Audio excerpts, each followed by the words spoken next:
Ford Mustang GTD recently became the first American car to smash the 7-minute barrier at the Nürburgring. Despite cold conditions and in places a slightly damp surface, the 815 horsepower Mustang recorded a 657.685 with Dirk Muller at the wheel. The naysayers will scoff that a 992 GT3 RS outgunned by nearly 300 horsepower is nearly 8.5 seconds down the road, but we say getting a Mustang to this sort of time is borderline miraculous. Which is why we visited Ford's technical partner, Multimatic Special Vehicle Operations in Toronto, Canada, to take a much closer look at this completely new breed of Mustang. Multimatic, who by the way also make the AMG 1 hypercar for Mercedes, the Aston Martin Valkyrie AMR Pro and Porsche's 963, which races in IMSA, WEC and at Le Mans. They're also a trusted partner for Ferrari, providing suspension for the 296 and Purosangue, and they supply pretty much the entire F1 grid with their spool valve damper technology. But their ties with Ford are also really strong. They developed the third generation GT, the road car and the race car, and they took Ford back to the top step at Le Mans with a GTE Pro class win in 2016. But that relationship continues to this day. We've got Mustang GT4s being made over here. There are GT3 cars too. They're going to compete in 280 races this season. Plus we have some other cool stuff. This is the Ford GT Mark IV, $1.7 million, 800 horsepower, 1,150 kilos of downforce. Just the ultimate iteration of this third generation Ford GT and our old friend. We experienced the DR on TG2 Cars and Stripes last year and loved every minute. A turnkey desert racer with a 5-litre Coyote V8, it's unstoppable, sounds completely wild and does very big jumps. But today is all about this car, the GTD, and we're going to be introduced to it by Todd Valentine, Program Manager for the GTD, who's going to let us look at the final car, but also give us some nitty-gritty detail on it. Todd, come in here, tell us about your baby. Thanks for coming out here today, Jethro. Okay, we're going to get into detail in a minute, but first, no one's really seen it in a almost production intent way, so let's take this off. Let's take a peek. Wow, nice. Wow, I can't believe this thing is a she's a beauty. Production car. That is amazing. It's nice to see it in some colors. Okay, so, wow, it looks crazy, doesn't it? Now I know the basics of this car, radically evolved Mustang, track focused but road legal, you're going for this sub 7-minute lap of the ring, 800 horsepower, all the good stuff, but let's get into some detail. Tell me everything. Well, you start at 800 horsepower, at least 800 horsepower, right? So starting off with the engine, it starts off with a 5.2 supercharged, V8. Yep. And we're able to achieve that 800 plus horsepower by really managing the intake and exhaust losses on this vehicle. So we got, a massive intake in the front, and then we've got a titanium exhaust in the rear to further reduce those losses. Since we shot this video, Ford has announced the final figures for this mighty dry sump engine. The GTD has 815 horsepower and 664 foot-pounds of torque and will hit 202 miles an hour. In order to get that power to the road, it's really about the tires. Yeah. So we got 325s in the front, 345s in the rear, right? I can't think of any road car ever that's had a bigger footprint than this. So I know that engine from the GT500 and love it, it's fantastic. Like you say, turn-in shouldn't be an issue with 325 fronts. Yeah. And I'm sure traction's going to be good too.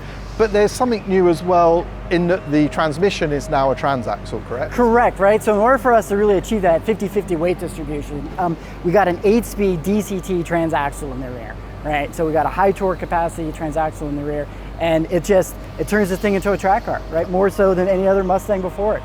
Yeah, again, GT500, which is sort of my reference, the gearbox on that car is already fantastic. So I know you've repositioned it, but are we going to expect even faster shift speeds and everything is ramped up? It's the next generation, right? So it's going to be a little bit faster than what you had on the GT500, right? But it's awesome. We'll get onto aero in a second. Yep. Carbon ceramic brakes. Absolutely, right? 6-piston Brembos in the front, 4 pistons in the rear, and carbon ceramic brakes. got forged mag wheels, all around. So fantastic setup. And what about, I think about this car, 800 horsepower, I'm thinking, okay, it could be relatively a handful at times. What electronic systems have you got? Are there variable traction controls? We do, we got a variable traction control system, and that works in conjunction with our active aero system as well. Okay, suspension, again, very, very different. So we're used to struts up front, multi-link sort of rear axle arrangement. Yeah. Where have we gone to with this car? So we got an SLA front suspension, we got an inboard suspension that we'll talk about in a bit, and then this is really using Multimatic's ASV suspension technology. So we've got dual ride height, dual rate suspension, lowers it about 40 millimeters in the front, 30 millimeters or so in the rear, drops it down for track performance.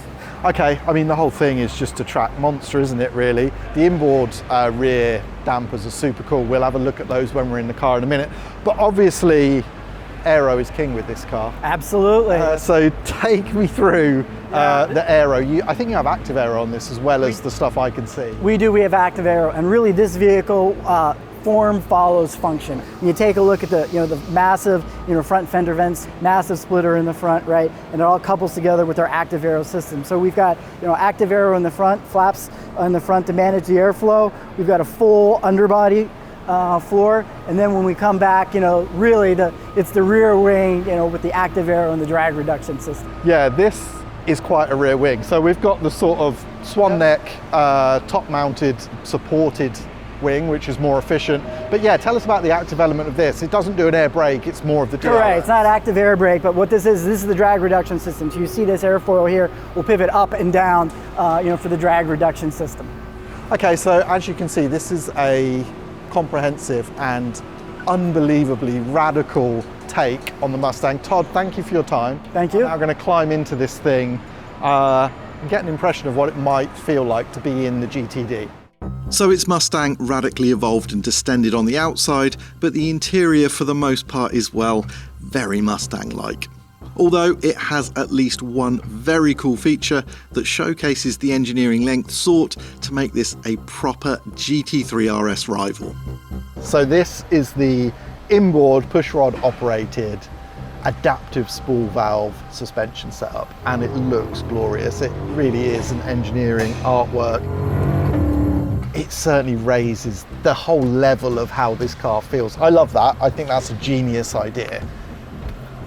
Now we get to the rest of it, and like I said, it is basically Mustang in here. There's some trick bits. The steering wheel is basically the same size and shape as the standard car. This is proper carbon fiber on the wheel. This is still a prototype, so we've got a big kill switch here. You will not get that on your car. I would quite like it actually. There are some really cool things. So these gear shift paddles, so 8-speed transaxle, I mean that's pretty cool, isn't it already? But the gear shift paddles are 3D printed titanium, and the titanium is sourced from decommissioned F-22 fighter jets. So that's quite good, isn't it? And you also get the same material around the gear selector down here. Again, it's all pretty similar to Mustang, but we do have a track mode down here. We have a favorites mode, there's traction control, there's also a nose lift that I can see. And then on the steering wheel, I've got an exhaust button, a suspension button, and then there are modes. Now, I don't know if I'm allowed to find out what all those modes are, but I'm gonna start the car and then cycle through the button and see what it says. They haven't told me what they are, so let's start it. Sounds like a Mustang, which is a good thing. Okay, I like that. I do like that. Let's see what modes I have. I have normal mode, custom mode, slippery mode, drag strip mode, which seems odd, track mode, sport mode, some pretty funky graphics. And then if I hit this one, I think I'll get track suspension mode and it will go down. This GT-style ride height system hasn't been talked about much, but should give great flexibility and completely change the game for the GTD on smoother tracks.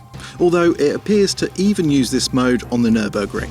Things that I am disappointed about, the seats feel okay, but I want a carbon fibre shell bucket seat really for that money. I'd also quite like the option of a cage of some description, just to give me that like super special track vibe. So nobody is buying a GTD for the interior. but the car is captivating and fascinating. Can it really be as effective and exciting as a GT3 RS? It would be a hell of an achievement if it even gets close. But yeah, that's the GTD on the inside. I like that. That bit feels special. So that is just a little insight into this amazing project. We got some great information from Todd, but fresh off the plane from London, we have Multimatic SVO's driving force, Larry Holt, here. So it would be rude not to speak to him. Larry, thank you for talking to us.